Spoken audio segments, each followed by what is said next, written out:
Hello. I'm opening the first file. Short circuit of phase B to ground. In this case, I know for sure that the fault was on the protected line. The device writes ground current. But before I start, I will calculate the zero sequence current channel.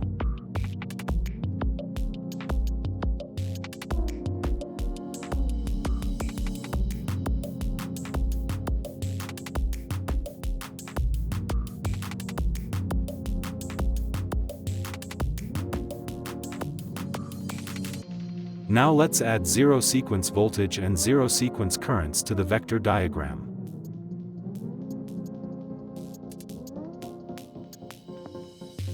I will choose zero sequence voltage as the base channel. As you can see, the currents calculated and recorded by the device are in antiphase. I've seen a lot of heated arguments over this. What's the rule here? First, before analysis, refer to the manual and find a place that describes how the direction is determined. Let's open the manual.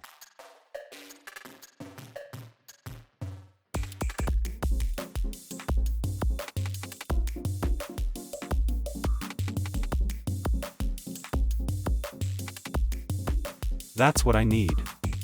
The vector UN is equal to 3U0, and the vector IE is equal to minus 3I0.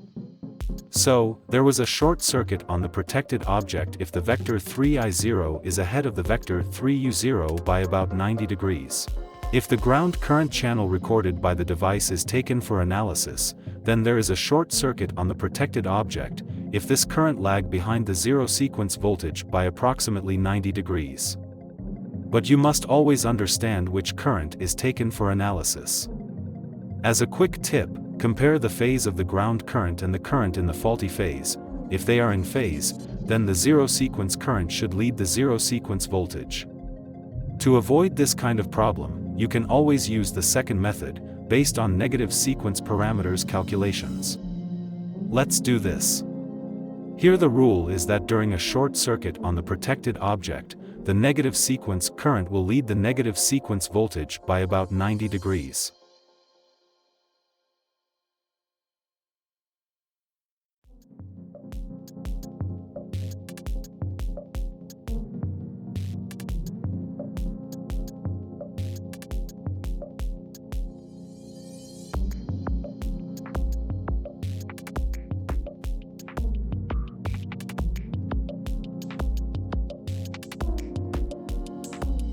You see, before the damage there is a negative sequence voltage. I talked about this problem in the video about L60S combined signal calculation.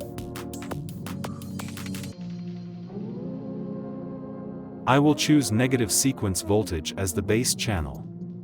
It can be seen that the negative sequence current leads the negative sequence voltage by approximately 90 degrees. Damage to the protected object.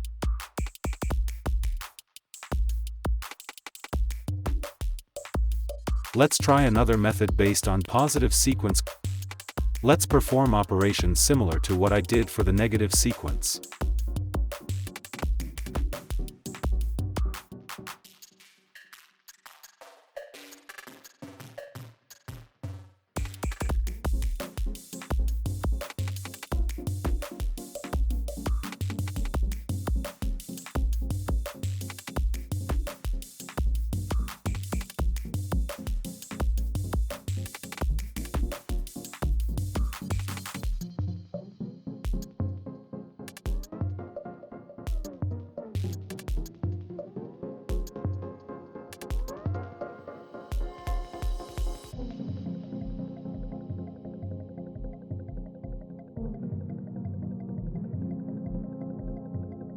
Here the rule, there was a short circuit on the protected object if the positive sequence current lags by approximately 90 degrees from the positive sequence voltage.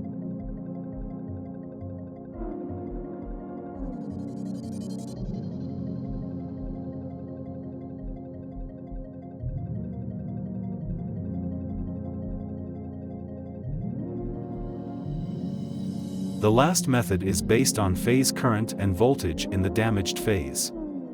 The rule here is that in case of fault on the protected object, the phase current must lag behind the voltage by an angle of less than 90 degrees. This angle depends on a large number of factors such as load current, arc resistance, etc. In general, this is not such a straightforward method as, for example, using negative sequence channels. Let's look at a more complex case. We have a lot of channels here, some of them are empty. Judging by the voltages, we have damage in phases A and C, which resulted in a loss of voltage throughout the entire substation.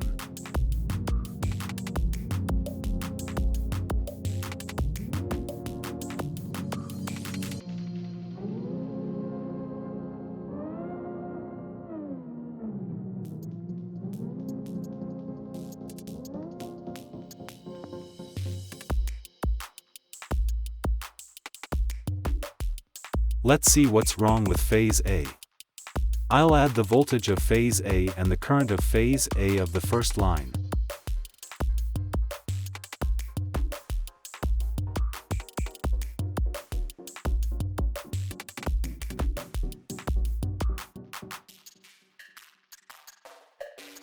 Current leads voltage by almost 90 degrees. Before the fault, the substation received power through this line. The angle between current and voltage was more than 90 degrees. Let's add the current of phase A of the third line, the second is disconnected.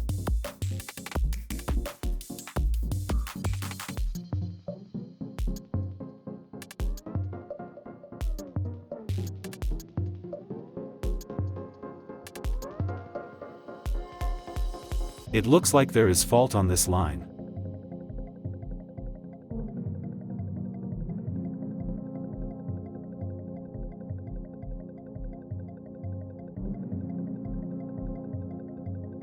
The current lags behind the voltage by an angle of less than 90 degrees.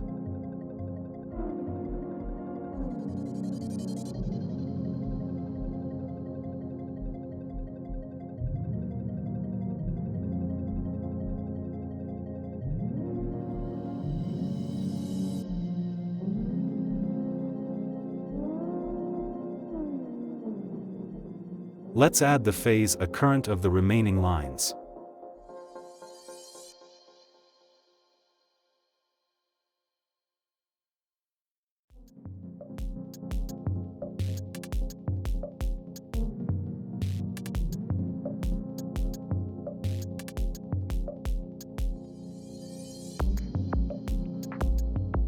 The sixth line current is behaving strangely.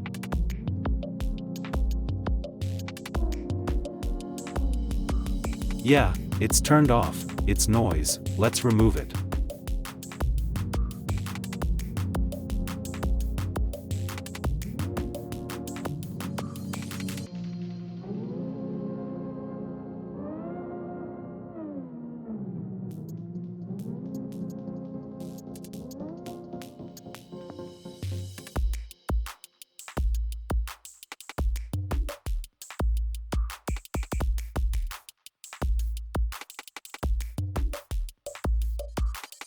The damage can be divided into 3 sections, but in the first section everything is ambiguous.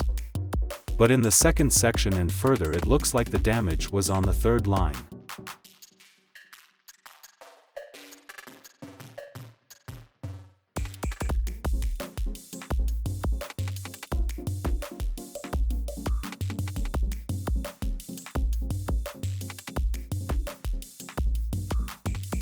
Let's see what happened on phase C.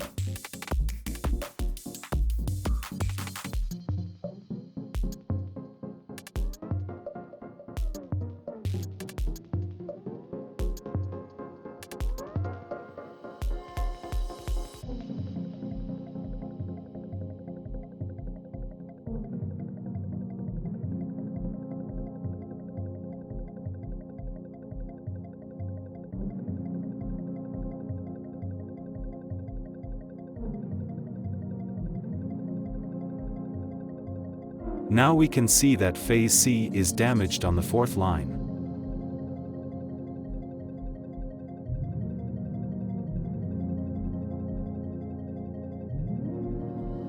Let's try to calculate zero sequence channels.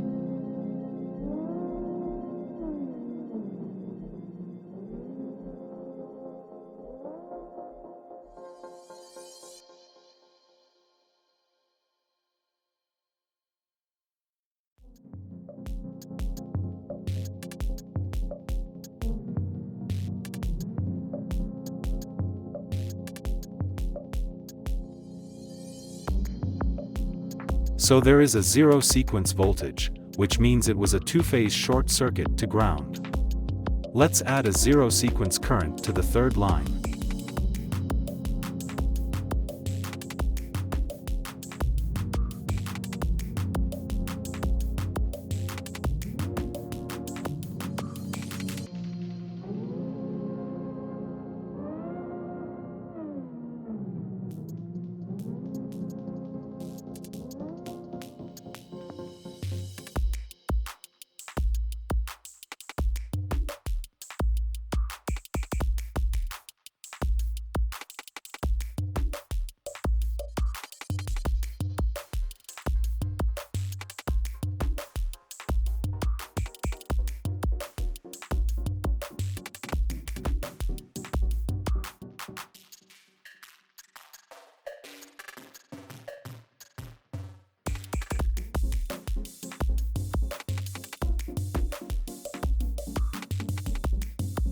Current leads voltage.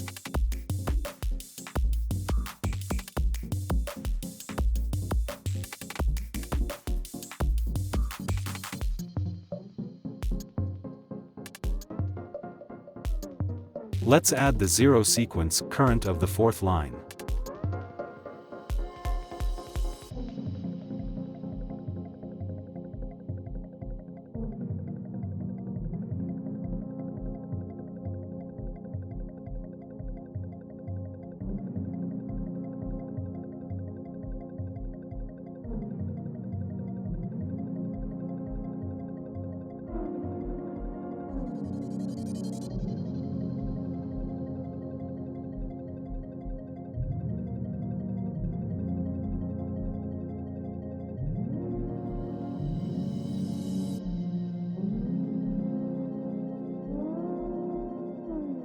The current also leads the voltage, but by an angle greater than 90 degrees.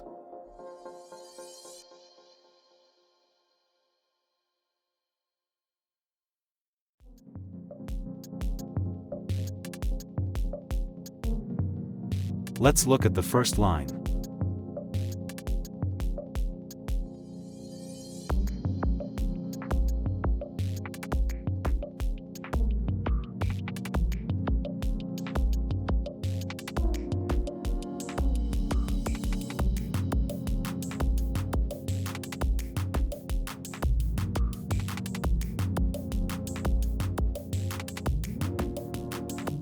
The damage is not on it.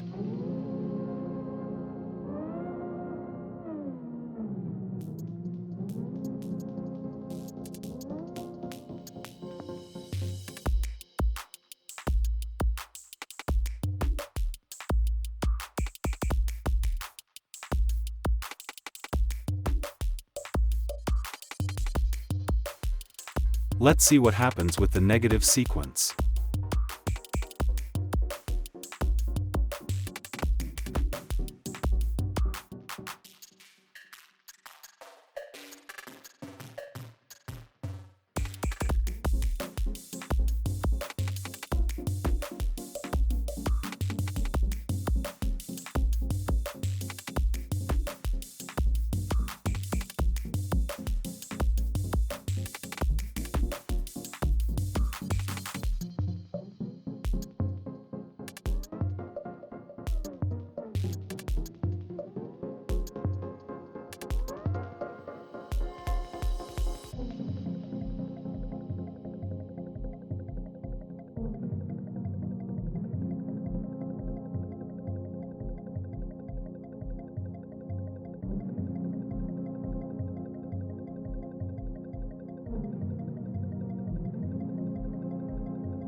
The picture is approximately the same as with the zero sequence. The damage is definitely not on the first line.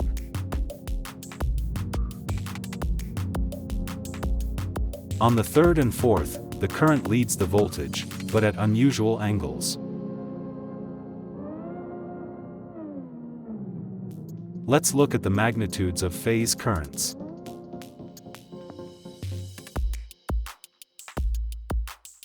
Phase A on the third line is about 3 kiloamps.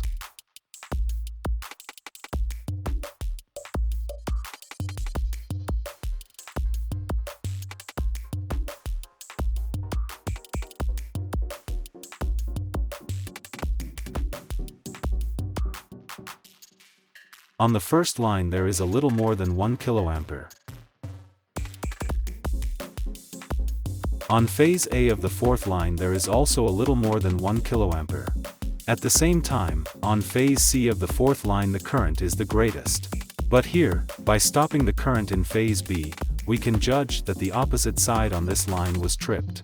To summarize, we have here a complex short circuit simultaneously on the third and fourth lines on phases A and C to ground. This short circuit was not eliminated by the protection of these lines.